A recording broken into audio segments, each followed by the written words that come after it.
Detective Jeremiah Walters. Date, August 8th, 1981. 10:37 p.m. I've arrived at the building along with my partner Detective Summers, from which we'll be observing the Lewis family until further notice.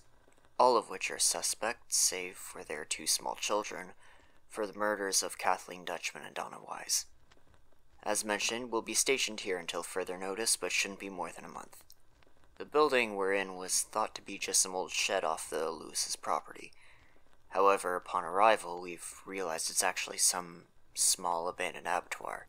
The building is showing its age, but it doesn't seem to be too much in disrepair, so we should be safe here for now. We'll radio in if anything comes up. There is a bit of a gamey sense still about.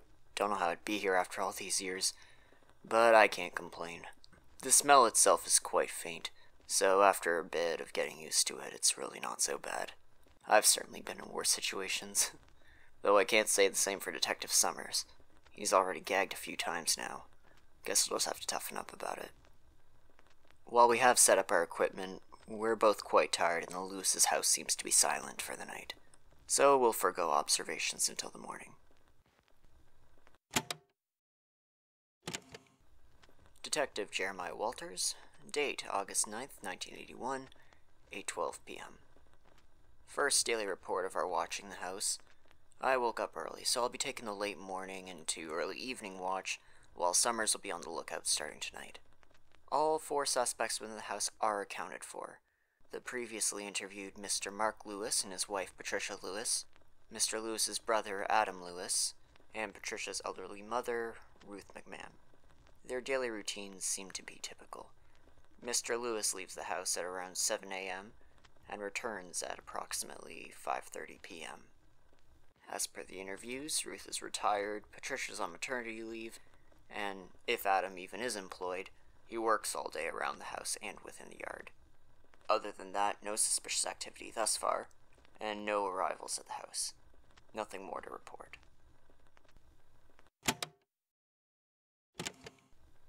Detective Jeremiah Walters. Date, August 11th, 1981, 11:40 a.m. A new girl just showed up to the property in a taxi and was promptly welcomed inside. Unknown identity. Asian American, somewhere between 22 and 24. Between 5'5" and 5'8" in height. Wayfish. Black hair worn up in a bun. Pale complexion, without any apparent makeup. No distinct physical markings. Clothes consisted of a white cardigan over a red and white dress going just past the knees. The pattern was large red circles separated by thinner white lines. Dark shoes, unable to see further details of the type of shoe. I imagine she will be working for them as their new maid, filling in for the previous victims. We will keep monitoring to see how they treat this new girl. I imagine, due to the pressure the authorities are putting on them, after finding the bodies of their previous two maids close by, they'll likely be very careful with how they treat her. We will only intervene if there is a visible threat to the girl. We'll follow up with another report later on today if anything of note happens.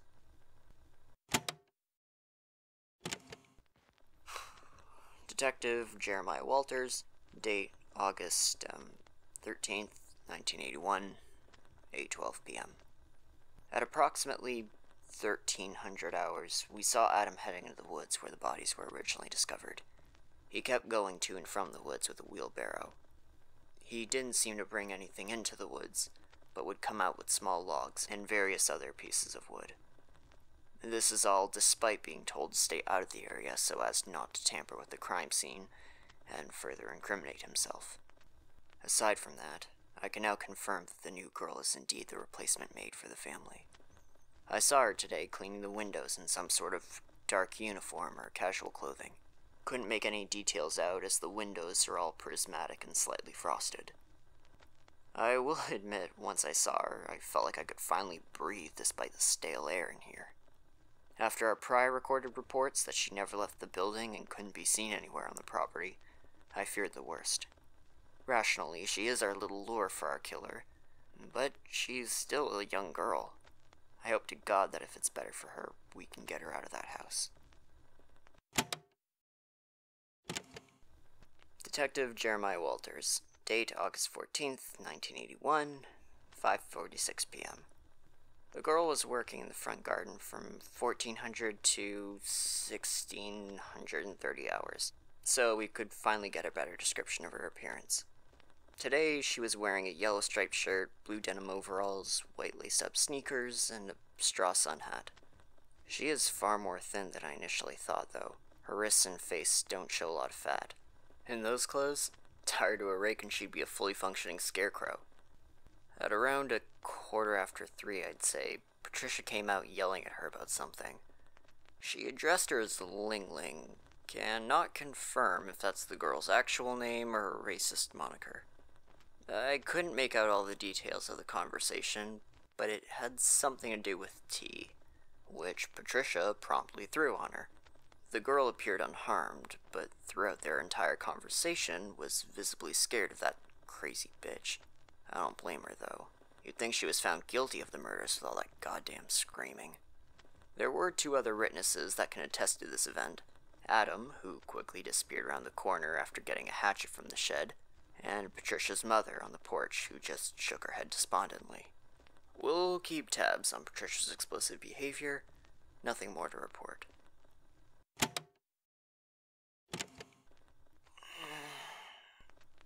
Detective Jeremiah Walters, August 14th, 1981, 11:03 p.m. I was awoken by a loud sound. Summers told me he couldn't make out the direction it was coming from, but it was close. He claims it wasn't a gunshot, and that it sounded more like something fell.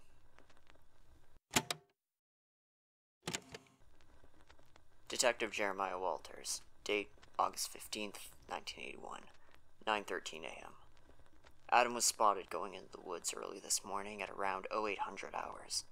He brought in with him a sack of unknown contents and only just came out with it empty. I'm praying it's not what I think it is. Detective Jeremiah Walters, date August 15th, 1981, 7:22 p.m.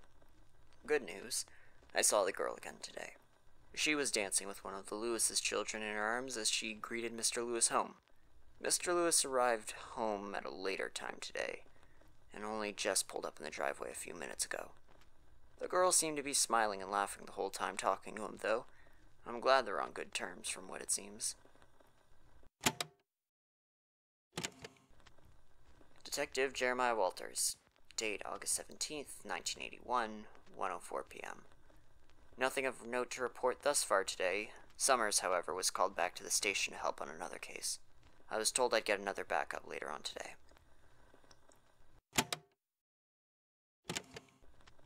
Detective Jeremiah Walters, August 17th, 1981, 10:28 p.m.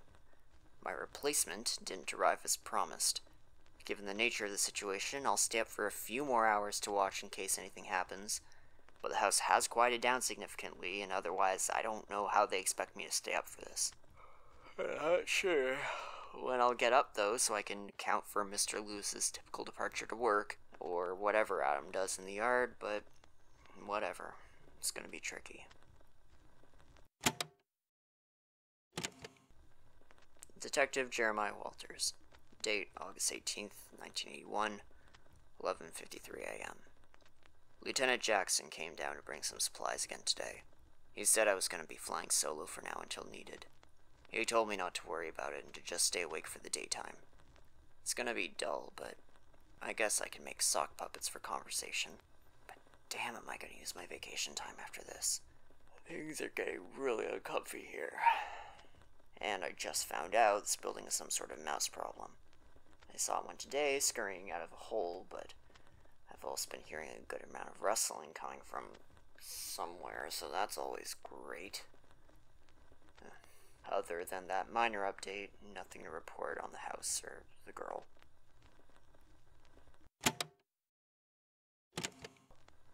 Detective Jeremiah Walters, date August 19th, 1981, 1:01 p.m. Finally got a name for the girl. Faye, if I heard correctly. Mark called to her from a window while she was out front and on her way to get groceries. She's leaving the property on foot as I'm recording this, wearing the same white cardigan and white sneakers from the first day, a blue top and blue skirt going past her knees as well.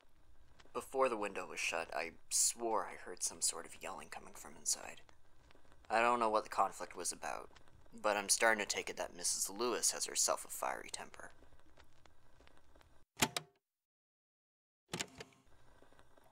Detective Jeremiah Walters. Date August 19th, 1981, 2:33 p.m. Faye returned with the groceries. Patricia berated her at the door for taking so long.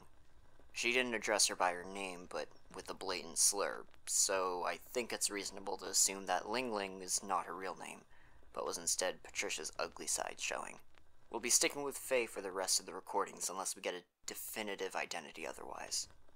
Oh, and I'm just remembering something now. I got a bit sidetracked in this morning's recording, so I excluded something that might be pertinent.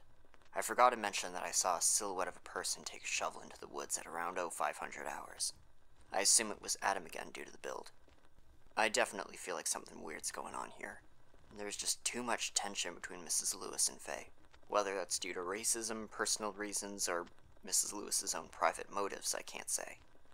Adam's access to dangerous tools for his work and going against police orders are also worthy of note.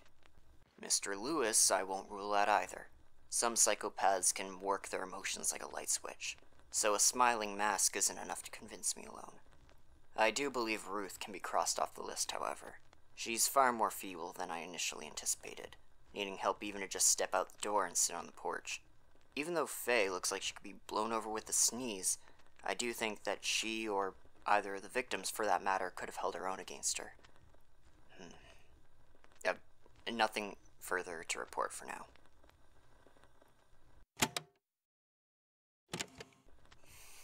Detective Jeremiah Walters, date August 21st, 1981, 7:17 a.m. Lots happened just now. Pretty intense activity overall.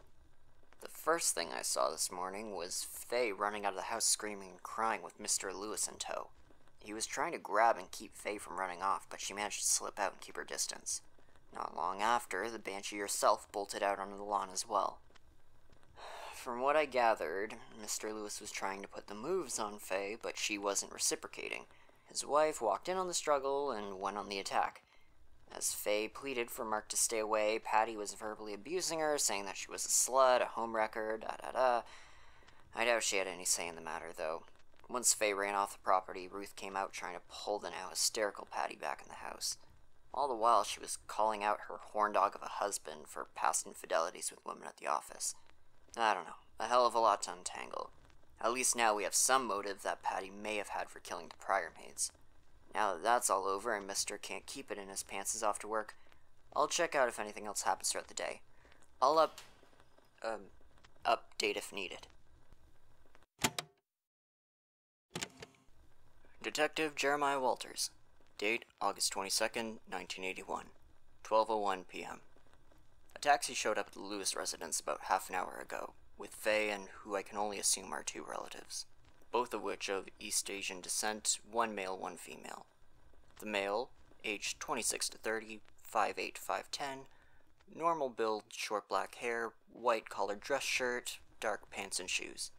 The female, aged 50 to 55, 5'4" to 5'6", long, mostly black hair with some streaks of gray suit jacket and dress pants, beach blouse underneath, and low black heels. For all the time that she was visible, Faye held a blank, almost numb expression, and from what I saw, never spoke to the Lewises directly. The three entered the building and came out minutes later with a few suitcases that I can only assume are Faye's belongings. The whole time, the woman vehemently telling off the house's residents and speaking to the man in a foreign language. I presume Mandarin or Cantonese or another such language. There were only two people present. Ruth, who was seemingly sympathetic towards the traumatized Faye, and Mr. Lewis himself. The other two didn't leave the property from what I've seen, but their exact locations are unknown. Had Patty been the one out and talking, I don't imagine it would have ended as cleanly as it did. Sergeant radioed, requesting I return to the police station. I'll be packing up my gear and meeting at the rendezvous point once I get the okay. Detective Jeremiah Walters, August 22nd, 1981, 12:30 p.m. The door's been jammed. Lieutenant Jackson must have accidentally locked it when he dropped off supplies, but I don't know how. I mean, it's rusted up to hell. The station's already been notified. Footsteps. Where did I put my gun?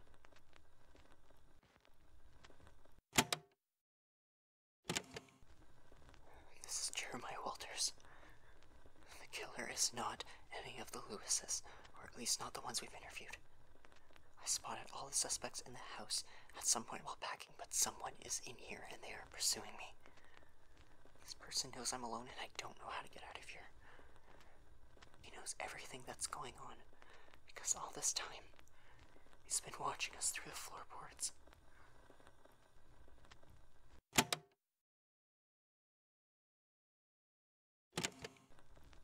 Detective Jeremiah Walters, August 22nd, 1981, to 1:22 p.m.